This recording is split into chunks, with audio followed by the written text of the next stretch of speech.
What's up, everybody? It's the Touchdown with Doug Smith, and I'm stepping into the war zone. Let's get ready to rumble. Step into the war zone. Step into the war zone. Step into the war zone. Step into the war zone. Step into the war zone. Step into the war zone. Friday night war zone. Friday night war zone. What's going on, everybody? Welcome to the War Zone. I'm Joe Morley. That's Mike on the mic, and I'm going to bring you one of the biggest Miami Dolphin fans I've ever met. Mike's probably ever met. The biggest thing in Orlando, Florida. Disney has nothing on this guy. He brings it every time. You see him around the microphone. He isn't your normal guy from Florida. Find him on Instagram, YouTube, and TikTok. The show, The Touchdown with Doug Smith. Here he is, Mr. Doug Smith. What's going on, everybody? Thank you guys so much for having me on the show. I'm truly humbled, man. This is probably one of the most exciting things that happened to me in a long time, man. Very, very happy to take and be here today. Let's freaking go. I'm ready to fins up. I got the Dolphins hat on. Here we go. I'm going to toss this hat. Here we go. Here we go. Mike doing anything and everything to suck up to guests around here. I need votes. I need votes for Friday Night Wars. All the Dolphins fans are here. What's up, everyone? Welcome to the War Zone. I'm going hat free so you guys can see my big forehead. Don't know why it's big today. Maybe I'm just thinking too much because the NFL draft has just happened. But what draft week is my favorite time of the year. I don't know why. It is. It always is. Oh yeah, I love it, man. I love it, man. And the Dolphins had a good draft. Man, speaking of the big draft, man, I went into work with my chest out. You know, I didn't have scoliosis anymore. My spine straightened out. You know, I had this type of swagger and confidence, man. Like, no matter how crappy my job is at work, man, it felt good because being a Dolphins fan, we got Jaylen Waddle and Jaelen Philips, man. I'm elated. I felt really, really good, man. Yeah. But like you guys ever watch Parks and Recreation, whenever the boss, he got something from his wife and he used to wear a red polo, they're like, oh, he got on with his wife last night. That was like me with the Dolphins, man. I was like, came in with the Dolphins hat, swagged out, man. Yeah, people knew what time it is. Man, Dougie's got the Hawaiian shirt on again this week. It must have been a good day for Miami. Great, man. It was great, man. You know what? It's crazy. We got this UDFA, not to go off topic or anything. We got this UDFA undrafted free agent. It's I can't quite remember his first name. He went to North Carolina Central, and he's the son of Mel Blount, legendary Pittsburgh Steeler. This kid is 6'7", 230-pound tight end. Woo! I'm watching him. Just keep your eyes on him, man. Last name's Blount, Mel Blount's son. He went to NC Central, HBCU. Dude is gonna do some big things, man. I'm excited.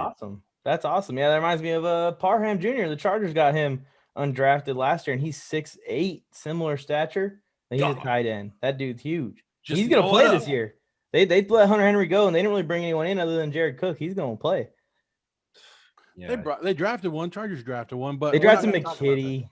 We're not going to talk about that right now. We're going to talk about Miami Dolphins. The Miami Dolphins draft class, which a lot of people are high on it. Everybody's loving it because of what the Miami Dolphins did last year. Going into this year, they brought it, you know, they had the steamrolling going. It's going and going and going. And you already mentioned some of the guys they drafted. Doug, your thoughts on this draft class? A-. I love it. I love it. I was so hyped. My wife, you know, she goes to sleep pretty early. She's like, "Shut up, Doug!" Like I was just in the next room. Man, I was going in the next room, just going off. Man, I'm like, yeah. Like I had bruises on my body, man. Like, you know, you get so hyped that you inflict harm on yourself, and then your adrenaline pop goes down. You're like, oh man, it hurts, man. But I was hyped, man. I was super excited, man. We got to fill a lot of holes, man. We got that tackle from Notre Dame, Liam Etchenberg. Probably butchered his name. Please excuse me. Very, very excited about him. Everybody was saying, hey, Kyle Pitts. And Kyle Pitts is dope, man. But we got a was it Henry Long? I believe his name Hunter is. Long, yeah, Hunter Long. Hunter Long, thank you. Yeah, he from Boston College, led the NCAA in receptions. Again, not as fast as athletic as Pitts. Not saying he's better than Pitts, but a very intriguing prospect. That number 3 pick, definitely something that I would like to see a little bit more. Was if we got Quinn Miners. Quinn Miners was linked very, very close with Miami Dolphins head coach Brian Flores at the Reese's Bowl.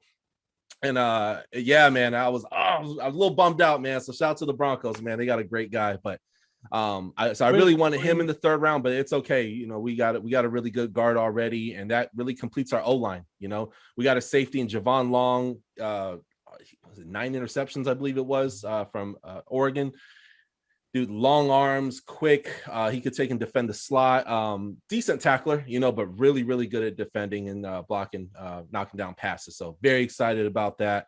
Then, of course, we got a running back. I wish we got a running back maybe a little bit earlier. I would have liked to get Carter from UNC, but we ended up taking a guy from Cincinnati who's still a baller, still a really good guy. And then plus, I mean, our running game isn't necessarily bad. It's just our O-line was pretty banged up. So if we keep with what we got in Malcolm Brown and Myles Gaskin, I'm not mad at all. The guy you brought in, what was his name? Myers? What did you say his name was? Is that the dude that was pushing the trees down? He went to the Broncos. Had his belly sticking out. That guy I wanted him, man. He went to Wisconsin Whitewater, Division III, man. You know how good you got to be to go to Reese's Bowl from Division III? Yeah. I remember we were watching the draft live, and maybe I could pull the reaction up for a post on the channel. Yeah. But he just like walking up to the tree, and me and Joe are both like, is he gonna knock that tree over? Everyone's talking about other stuff. We're like, oh wait, this guy's about to knock the tree over. And he O-line shuffles through his woods in his backyard and just obliterates the tree. It was one of the best moments of the draft. Man, you ever wonder like what these guys eat? Yeah, they that's just eat rocks. Here you go, little baby. Like, what were they fed as a baby? Just like I'm gonna put some cornbread in the bottle. Like what do you feed these big old babies, man, when they grow up? In that the hands like a man when you're only 5? Like, dang, it's crazy, man. And the tree wasn't it. It was a whole montage of him doing, backyard games. Yeah, he was. Yeah, now I understand why you wanted him on your team. It didn't happen. Yeah, he goes to the Broncos, whatever. We're not going to talk about that. But Javon Holland was one guy that we got put on to, like, we did a lot of mock drafts going into it. And the guy who put us onto it was Raiders tight end Darren Waller. He said Javon Holland is a player. Look at him. And he was actually thinking he wanted us to mock Holland to the Raiders in our mock draft in our first round. And then to get him in the second round, I think you guys got to steal. You guys already let go of your starting safety already? Bobby McCain, man. He did a great job for don't quote me on this. He was there for about 6 or 7 years as a Miami Dolphin, man. He put up with all the crap, Philbin, Gase. Well, Gase was cool the first year. Then after we saw the other side of him. But he was there for all that, man. Bobby McCain, man, he just held out, man. So he will always have a special place in my heart, man. So Bobby McCain, love you, man. And then they brought in Jason McCourty. If you saw that one, they brought in Jason McCourty. Mm-hmm. So I guess he'll be like that little mentor guy. That is, I mean, it's good to run that defense with them. But Jaelen Philips, he went number 18. It was right after I was still going on my rant on the air because I'm a Raider fan. I went on a rant at number 17, and Jaelen Philips was picked. Are you afraid of like his injury background or anything like that coming as a Dolphin fan? What are you thinking that he's going to do and perform right now? Yeah, I think as all football fans, whether you're no matter what team you like, Patriots, Raiders, 49, whoever it is, right? We all got biases, and that myself included. So the bias part of me is like, oh no, are you kidding me? He's Phillips. But then I did a lot of research on him before the draft and also after the draft, and he walked away from the game of football for like a whole year. He was medically retired by UCLA before going to the University of Miami. He was medically retired. I mean, he had a really bad concussion, and his love is music. He has his majors in music and whatnot. And long story short, he ended up I'm just going to do music. I'm going to produce music, and this is what my passion is. Completely walked away from the game of football. And he realized like dude had a normal, he was a tall, skinny dude. You know what I mean? Look like somebody plays golf or basketball, just skinny frame, hardly any muscle mass. Was completely done. And then there was a opportunity to play football for University of Miami, and they had a good music program. And that's eventually how he got back into football. Long story short, to answer your question, I am concerned, Joe Morley. I definitely am. But I believe that with him not so much getting banged up last year, it was for the most part, he was able to go unscathed. He has some issues with penalties as well, too. But then there's the upside. there's the upside with him, and just the guy's a sack machine, amazing on the edge. He was my top 3. Azeezah Ojulari, I was actually hoping we got him at 18, but I'm not mad at all with the Jaelen Philips pick at all. But yeah, it definitely have a few concerns for sure. Well, you got to be concerned when it was that serious, or it took 2 years of his college career. But I will say this, like you said, the upside is there. If you go and look at his UCLA tape from his freshman year, the dude looks NFL ready in that UCLA tape. He had a couple years for his body to develop, a couple more years to grow as a person, and he came back to football and was just as dominant with Miami. That's a hell of a sign. That's a hell of a sign that this kid's going to continue to improve and continue to be good, if God's willing gives him a clean bill of health. And the Dolphins had an amazing draft, possibly. And I think Jaylen Waddle and Philips are locks to start probably day one. But possibly your first 4 picks could start day one, potentially, which is ridiculous. Yeah, dude, I'm which is so ridiculous. That don't happen. Especially the left tackle. Yeah. Eichenberg. There was a story. I came today, and I'm one of those guys. You and I were talking before the show. I follow all the Dolphins pages and stuff like that. He once played a game with his eye almost completely swollen shut, and didn't give up 1 sack. Wow. And what's crazy, last year in the NFL, last year when he's playing NCAA college football for Notre Dame, he didn't give up not 1 sack. And he's a little stiff. He's not like super flexible, but you look at the quarterback. Help me. What was his name? Bach. Ian Bach was Ian Book. Ian Book. Thank you. Ian Book. And the D end is nowhere near him. It's not like he's getting blown back. Like he's there and he stays there. And it's just like, man, like what a gift that Tua's going to take and have. I mean, the guy is a potentially first round pick that we got in round 2, man. So I'm elated. I'm beyond elated. It was a very great pick. This draft was loaded with offensive linemen, especially really good tackles, almost at a scary level. There's 10 starting quality offensive tackles in this draft, and that's what leads to a guy like Eichenberg falling all the way into the mid-second round, which is crazy. And guys like Creed Humphrey, Wyatt Davis were in similar stories. Yeah, you weren't able to get an Alex Leatherwood, but you got a Liam Eichenberg, and you could take that one to the bank as much as you want. But you mentioned it right now. They brought the tackle in, and they want to protect for who? The guy who's taking it. You know what? It's unfair that he's taking a lot of blame for the Dolphins season last year. Dolphins had a great season. He played all right. But do you truly have belief in Tua as a starting quarterback for the Dolphins moving forward? I definitely do. Absolutely. And that's me putting my bias aside, man. If you look at the tape, the guy beat the Rams. The Rams, their defense was really freaking good. I mean, they're coming off that bye week. I mean, the guy did a phenomenal job. And then we came very close. I mean, really close to beating the Chiefs. Really close. There was times where he looked really good. I'm like, wow, this is great. Oh my gosh. I mean, and Tua's not a complete project. So if we're building off this year, I love it. I mean, he the guy won 6 games and he lost 3 games. And those were ugly games. He looked terrible, like horrible. But again, I have way more good things to say than bad, whether it's how he carries himself off the field. He's a God-fearing man, how he's involved in his teammates' lives. There was a trip with Jaylen Waddle, Devontae Smith, and I think another guy or two where they all went to Hawaii. Maybe it was like an E60 or E30 for 30. ESPN covered it, I know. And just seeing how close he is with his teammates, he's very family-oriented. So as a person, as a man, huge fan. On the field, I saw some leadership traits. There was some stuff I would like to see. Granted, our receiver core was banged up a lot of the year. So, yeah, he was pretty scared to throw downfield. But he also had a good percentage of his passes going downfield. They just weren't caught. I can't think of too many passes where, oh, my gosh, he just threw for 30 yards. Oh, it looks great. It was a lot of, okay, within 15 yards. But then there was passes like in the, I think it was a Kansas City Chiefs game. He threw in a triple coverage and it got right into Mike Gesicki's hands. I'm like, who the heck does this type of stuff, And then for Flores to say, hey, I'm not drafting a quarterback. Fitzpatrick, thank you. Your services are no longer needed. Like, that was dope. I mean, that shows that and then you see him working. He's gonna have a full off season, not worrying about this hip stuff with speaking code with the Rona, with the beer flu. It's starting to take and get better, so stuff's starting to ease up. And So I look at everything. I look at him working out, his workout regimen. There's no more excuses. The O-line has now gotten better. Your receiver core has gotten better.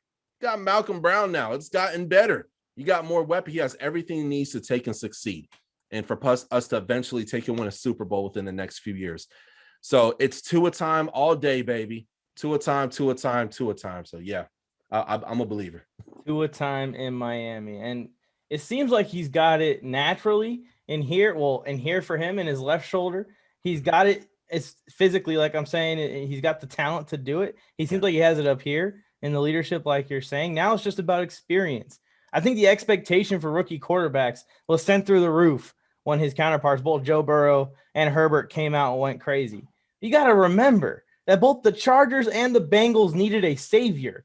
The Dolphins don't need a savior. The Dolphins need a guy that's going to come in, manage the game, lean on the defense, pound the rock. And Tua is the perfect guy for that because, like I said, he has it up here. He's an extremely intelligent quarterback. It's all just about experience now. So in each scenario that he gets into, it's not new to him.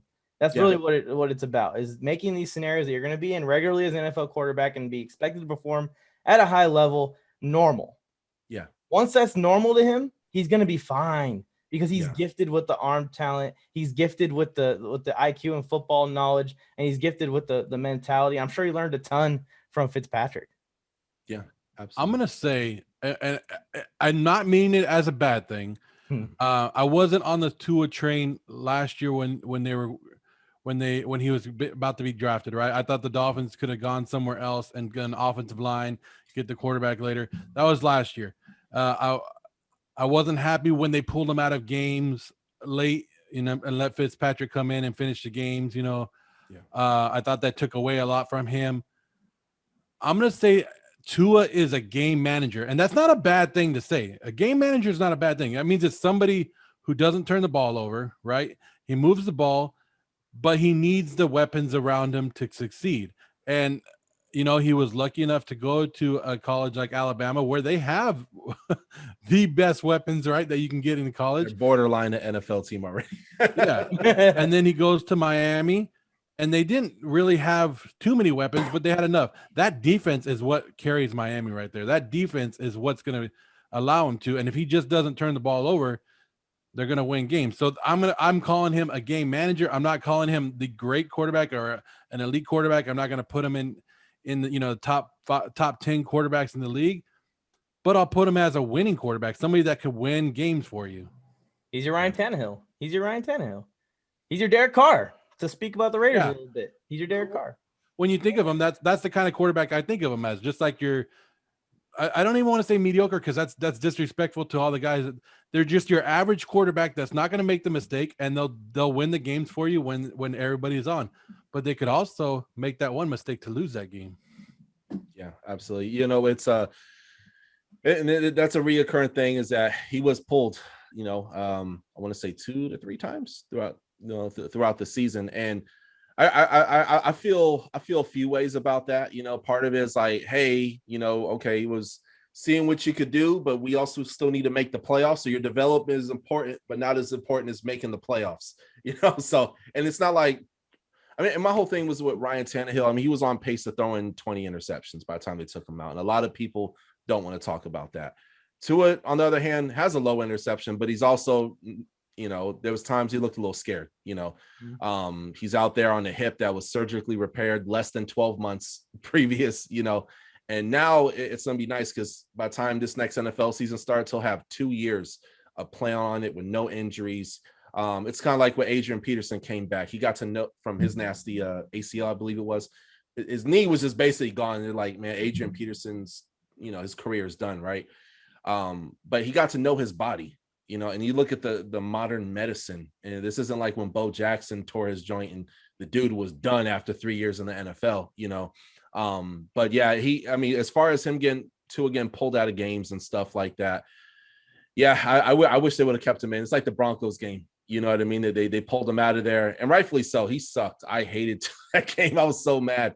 But again, it's a rookie. You look at years before, John Elway, his first couple of years were not that great. A lot of quarterbacks, first couple of years were just not that great. Now it's like there's more talent than ever in the NFL, than ever.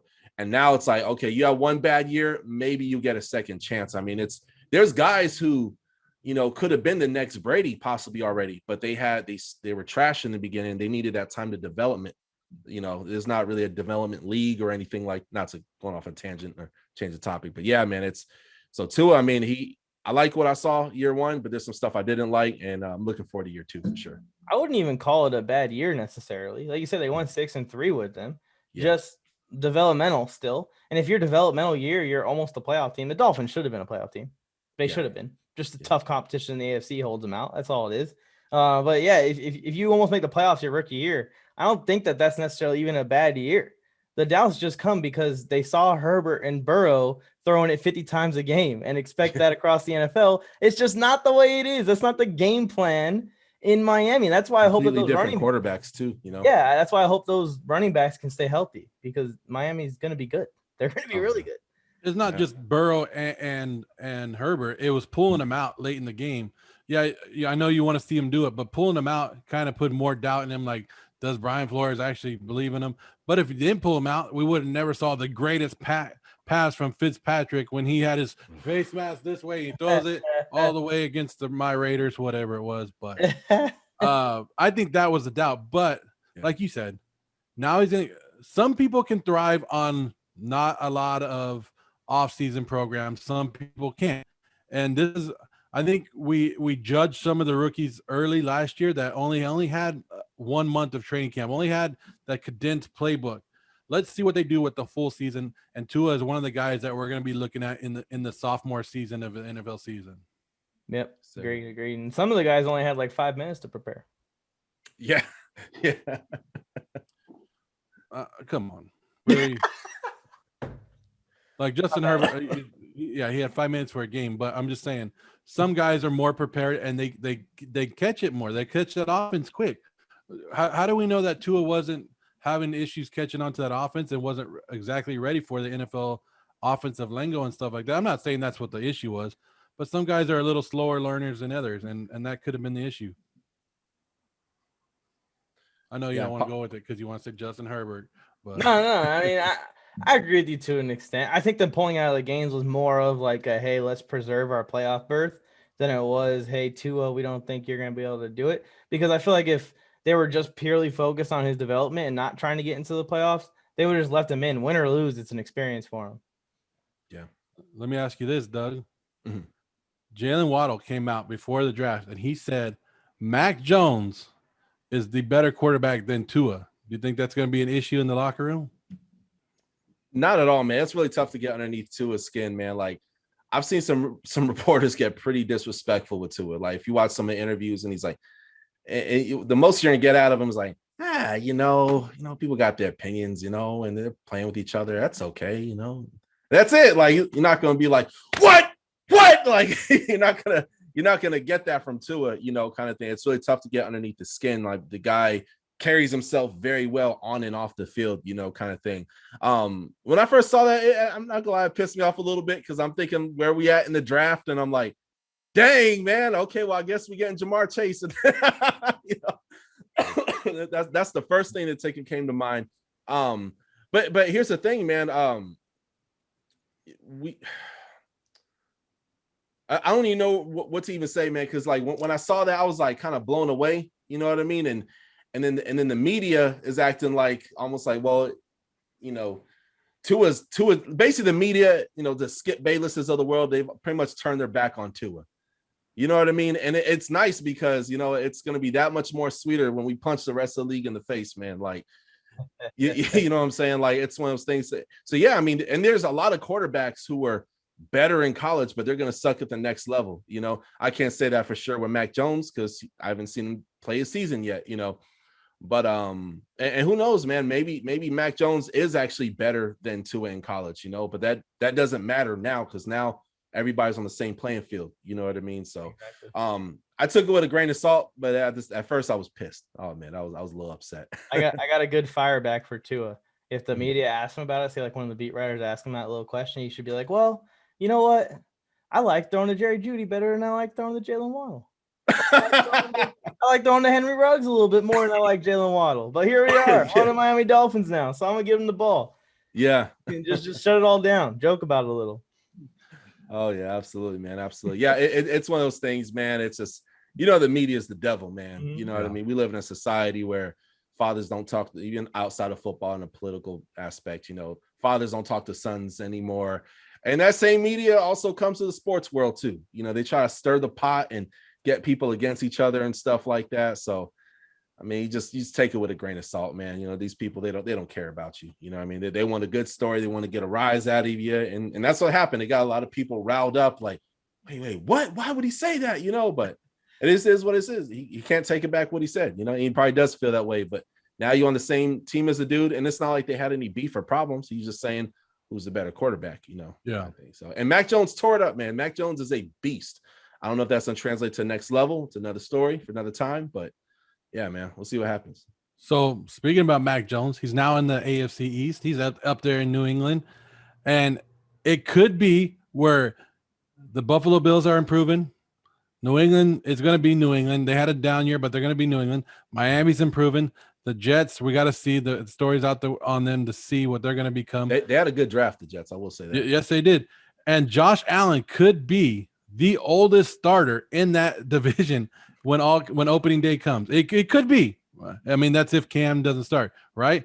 So realistically, what's the timetable for this Miami Dolphins team to win a Super Bowl with the young roster that they have?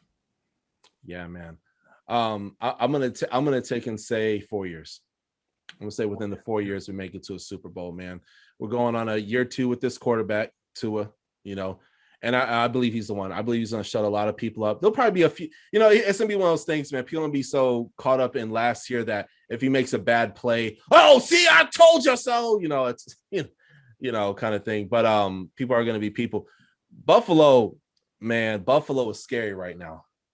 Buffalo is scary, but I'll say this. They have redone their whole franchise from the coach, McDermott, I think his name is. They from all the way down, they have redone everything, man. And they just have a few pieces to fill, and they could see themselves in a Super Bowl. But they're also going to be sharing a division with us, the Miami Dolphins. They're also going to be sharing it with the Patriots.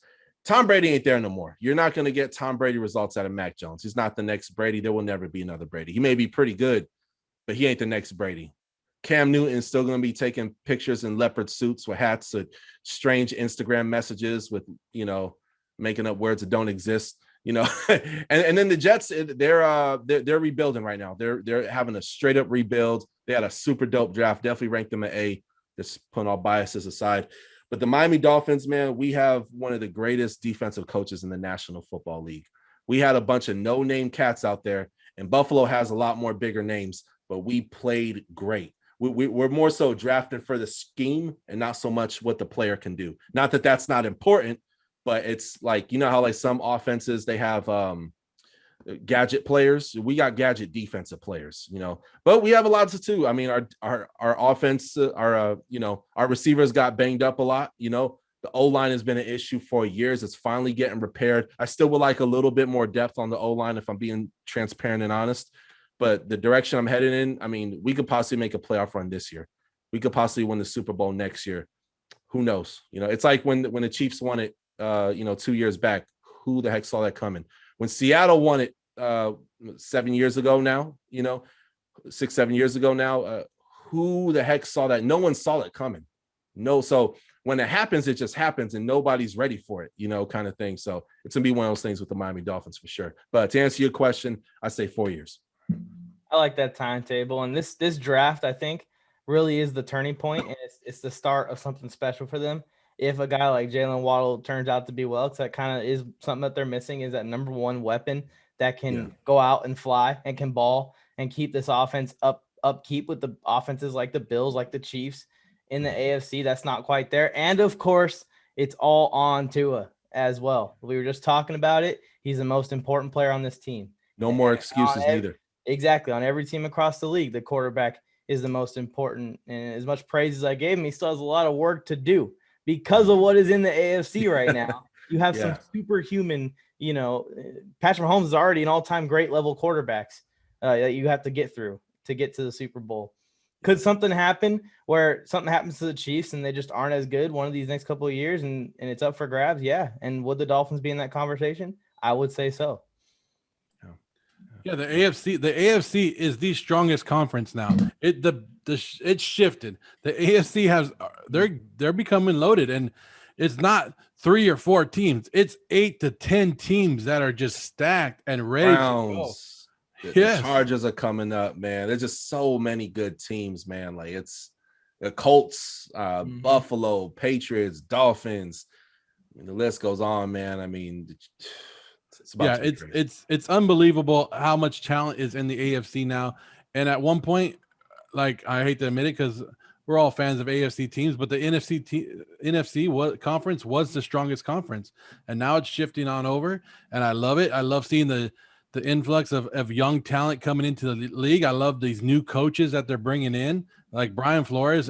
Like people thought it was going to be a bad hire, and he's turned it around and showed like, hey, I run this team, and he's one of the best coaches in the league right now. So I love it. The NFL has turned just a little bit. They're not recycling coaches like they used to. They're not recycling players as much as they are. Some of these players are hitting free agent market, and that's the end of their career. And it sucks, but I love seeing new faces and new stars in the league. And they're doing it right. They're doing it right. Kind of like how the Chiefs did. They're placing their bets. They're placing their investments on these young players who show potential. And then when these guys are all hitting their prime at the same time, they're going to hit their prime at the same time and be on rookie deals at the same time. So you can bring in the pieces to put around them. Right now, they're kind of stacking their investments in. And if, like I said, Jaylen Waddle pays off or other guys that they put it into like Tua, it's going to be a really good team in a couple of years. And it's exactly what the Chiefs did with Kelsey and Hill and them. They brought them all together. They said, these are going to be our guys.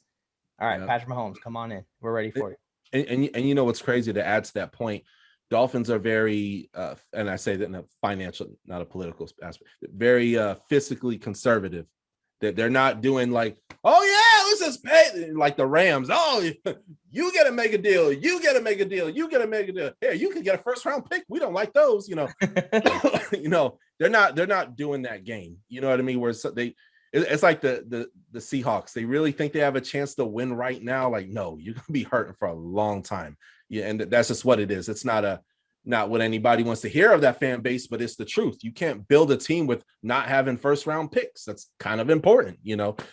We saw the Patriots do it a few times, but not too much. You know, they didn't reach. And you see Bill Belichick, what made them successful, mind you, Coach Flores comes from that tree. He spent, 13, 15 years, however long it was. Don't quote me on that, but it was, a decade and a half, let's just say, over there with Bill Belichick. That basically raised him. So overpaying for players, you could find players from these little schools that fit your scheme and make it work. And dude, you'll find a star. But it's no secret that when guys left the Patriots, if we could rewind a little bit, when they left the Patriots, let's say David Patton, he used to be a receiver for the Patriots long time ago, 04, long time. And he went to the Washington, at the time, Redskins was the name of the team. And the dude did not ball out. Deion Branch, he went to Seattle. He did not ball out. He had a few games, but he didn't ball out like he did when he was in New England because that skill set was meant for that system. Miami Dolphins are doing a lot of the same things, and guys are leaving the Dolphins and they're just not having the same success. Most of them, maybe not so much more so on the defensive side of the ball. But yeah, when it comes to offensive players, they're just not having that same success, so it's exciting, man. I love it where we're going financially as a team. You saw it all started from marijuana bong and Jeremy Tunsil, and we turned that into a whole bunch of different draft picks, man. I mean, he's out here making mafia moves, man, big time. I mean, he's ultimate poker face. He don't give up nothing. He's Fort Knox. The media tries to get stuff out of him. So, yeah, I think he played a good game, work on some things. Yeah, man, True Bill Belichick fashion. Yeah, and then they ask him the same question again, and he'll reword it. He'll be like, the game was played good, has some areas of opportunity, just keep it up, man. Next week's the next week, yeah, man. He ain't gonna give you nothing, so the guy wants to win another Super Bowl, man, but this time for the Miami Dolphins. So I'm excited. Yeah, as Dolphins fans, you have to be excited. You have to be excited the way it's going. Unfortunately, I've been saying all year, I think the Dolphins are going to be one of those teams that are overhyped this year, that people are going to overhype them just because of what they saw last year. I'm not trying to disrespect you or the Dolphins, but I am not high on Tua like most people are. I think they are going to have a little bit more growing pains in year 2.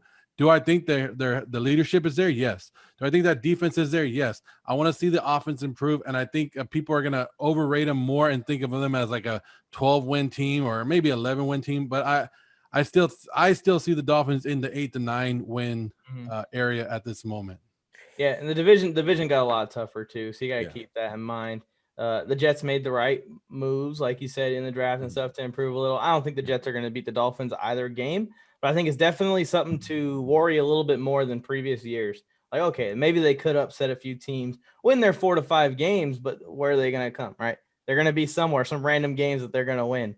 And then, of course, the Patriots have formed a very, very scary defense there in New England. So that's going to be fun to deal with.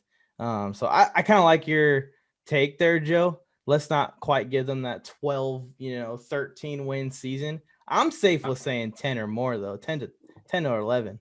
Yeah, I'm gonna say 11 with the extra game. I'll definitely say 11. There's gonna be some Buffalo Bills are gonna be tough, man. But let's figure them out. And here's the thing: they punched it goes back to what I was saying, about the Seattle Seahawks some years ago. Philadelphia Eagles, where they just randomly won a Super Bowl. What the heck? Nick Foles, really? They caught the league off guard. Kansas City Chiefs, caught the league off guard and so forth. Buffalo Bills did that last year, but they also didn't win a championship, nor did they make it. They're going to be contending this year, no doubt. But, we know what they do. Their running game is their quarterback. Their running game is their quarterback, and he has a massive arm and one of the best receivers in the National Football League, possibly top 5, I would say, but in Stephon Diggs. But, what happens if they lose one of those pieces? Mm-hmm. Did you dig that deep in the draft to spread things out? Can you take and rely on receiver number 2 to carry your team? What if you keep running around there stupid, thinking it's all good, thinking you white Cam Newton, and then you tear an ACL? Is Jake Fromm going to be able to hold down your team?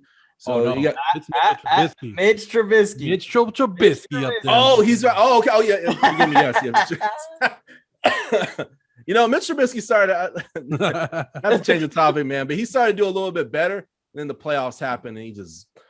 Hey, I've been on this. I've been on this one that Buffalo's going to be. And you know what? To be honest with you, I keep forgetting about that 17th extra game. So yeah, 10 wins is probably better because I would say 9 wins is what, 9-8 or 9-6 or whatever it is now. 9-8 now, yeah. So yeah, I was in special ed for math, so don't ask me. Yeah, we're not math guys, but yeah, I have a theory that Buffalo's going to be going right. They're going to be like the Eagles a couple years ago. Allen's going to take them all the way, and then the game before he's going to get hurt, and then Mitchell Trubisky leads them to the promised land. Hey, hot take right there. Chad Henne. And then everybody loses their mind, right? Everybody will lose their mind if that happens. Mitch will get a freaking fully loaded contract the next year for something. What if he goes back to the Bears? No, the Rams will overpay for him. There you go. If we'll ever have a Mitchell Trubisky statue in Buffalo, he'll be eating an apple. Jumping through a table. Hey, that's a fan base right there. As a Dolphin fan, you gotta like that Buffalo. I respect it, man. I respect the Bills Mafia, man. I got a homie of mine. If you're watching this, shout out to Tony Dickerson, real good friend of mine, big chef here in Orlando too. But yeah, he's a huge Bills fan. So we've bumped heads in the past, but that's my dog, man. But yeah, they be out here. They be out here just like they're like you may have someone who's like an elementary school teacher. Here you go, little Billy. You have a nice weekend. Tell your mama God bless you, okay? But at night, she's Thug Life, Bills fan, Marianne. They just come alive, man. And I can't help but to respect it. Dolphins fans, we got some dope fans out there too, but we're a divisive bunch, man. We're still trying to get it together, our fan base speaking, but yeah, Bills fans, they go hard for sure. I'm not a fan. As a Chargers fan, I'm not a fan of talking about fan bases because you don't have one. I'm heading that. I'm the president of the Chargers fan club, which is 100 members, in size total across the country. If that. And they got teachers doing swanton bombs in the local bars and the flaming tables. Oh man, that's crazy. Everywhere, Oh, sorry, good. everywhere they travel to, they run out of tables in their local stores. Yeah, so they all go and take them. They all go and buy them. It's crazy. Yeah. I thought the Raider Nation was crazy until I started seeing some of these stories about Buffalo. Oh man. Yeah, Buffalo be out there, man. They don't care who's in your way. They fight in. Yeah, man. That's one game, and Miami's very unique because you have a lot of folks from up north. They hate the cold weather, so they move down there. So you would think with all the such a high capacity of people, Miami is one of the most populated cities in the country. That it's gonna be tons of Dolphins fans everywhere, but no, you got Giants fans, Jets fans, Patriot fans, Bills fans. Everywhere that the weather sucks, they're there in Miami to enjoy it. So this back when Miami was really, really bad with Coach Gase and Philbin and so forth, the stadium would be half Jets fans. It'd be like at a Jets stadium home game, So, but yeah, you're starting to see definitely a culture shift these last year and a half or so. So yeah. Trust me, I know about those. I know we were talking about San Diego before we came on. I don't know if you've ever been to Qualcomm. That wasn't the Chargers stadium. That was whoever we were playing against. Exactly. Yeah, I used to live less than 10 minutes from there, over in Serra Mesa. So yeah, that's the only NFL game I've actually ever been to is Qualcomm Stadium. It was Chargers Chiefs 99 to 2000, and I saw Junior Seau. He looked like a little ant, and everybody was the ground was moving. We had terrible seats. I mean, you could high five Jesus, man. I mean, we were up there, man. And then you saw Ryan Leaf, man. And of course, Chiefs won that game. Right in there, right? You just missed Drew Brees. You just missed Phillips. You got right. Missed them by like a year or two for sure. For your one game. Oh, hey, can we get the Dolphins to wear the orange jerseys more often? I love those jerseys. Love it. That's what I want them too. I want the orange. I like those other colored jerseys like the Chargers. I'll say the Chargers have one of the best alternative with the powder blue and then the orange. Like that's what I like. I like when the Texans wear the red jerseys, stuff like that. Come on, man. Let's bring the orange back. Yeah, I'll give the compliment back. I love it when the Raiders wear that beautiful bright gray. Don't ever talk about the Raiders uniform because the Raiders, no matter what they're wearing, are the best uniforms in the NFL. You can't beat silver and black. Y'all don't even have colors. They're just like what do they call them? Just their own little labels. They're the only emo NFL team. There you go. No, man. Raiders, man. Shout out to Ken Stabler, man.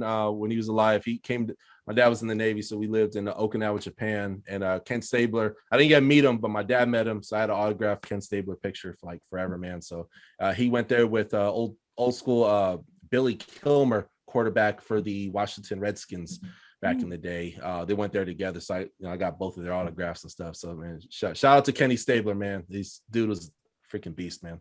That's pretty awesome. We have a lot of like overlapping things here because I also was stationed in Japan for a while. So I was there for 6 years, man. I loved it, man. Okinawa, man. I was in Yokosuka. I actually played Yokosuka. Sorry, I actually played for the Seahawks. I don't know if you know Yokosuka Seahawks, a little semi-pro team out there. Oh, dope. Yeah. And here's the thing: a lot of people don't know there's professional football in mainland Japan. My buddy, if you guys Google him, his name's David Motu. He plays for Panasonic. A lot of people know us.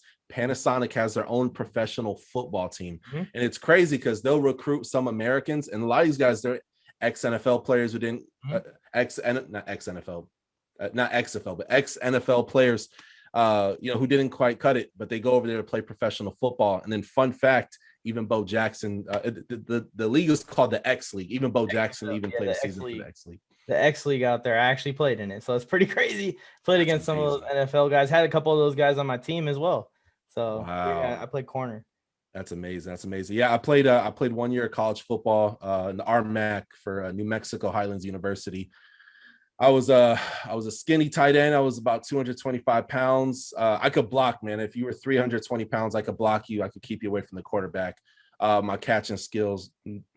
If this was Madden, I'd be ranked like a 68 in catching. We did see the Okinawa Dragons once too. I just remembered. Oh, Kubasaki, yeah. That was the only team that really put it on us. Too bad. Yeah. I played for Kubasaki freshman year. Yep. That's cool. That's dope, man. We'll talk afterwards for sure. Man. That's live, man. Well, Doug, I appreciate you coming on. You did an awesome job. You did great on here. You're welcome back anytime. This is the Touchdown with Doug Smith. Check him out on Instagram, TikTok, right? The TikTok. Everybody's going on over to TikTok now. YouTube, big YouTube channel, always putting out good stuff. He just did an interview with Rondell Moore, who got drafted by the Baltimore Ravens. If you guys haven't seen that one. Oh, no, Cardinals. Oh, he got drafted by the Cardinals? Then screw him. Who? No, I'm just joking. He got drafted by the Arizona Cardinals, so guys, go check him out. He'll be catching passes from Kyler Murray this year. Big interview, more to come. Always putting out great content. Check him out. The Touchdown with Doug Smith. Got anything else, guys? And before y'all subscribe to me, y'all better take and subscribe to my dog's channel, man. Check out the Warzone. Yeah. Check them out. Subscribe to them. Then you can subscribe to me after. Support them, man. And these guys have a lot of fun, man. I'll say this in the podcast world. There's a lot of cats that don't bring the passion that they do, man, and the love and respect for people even outside of the podcast world, man. So super dope. And thank you guys so much for having me on. Got to get you guys on the Touchdown very soon for sure. Oh, yeah, man. Anytime. Thanks for the kind words. Appreciate it. Appreciate it. And Mike, you already know. I'll see you on Friday night. Unfortunately.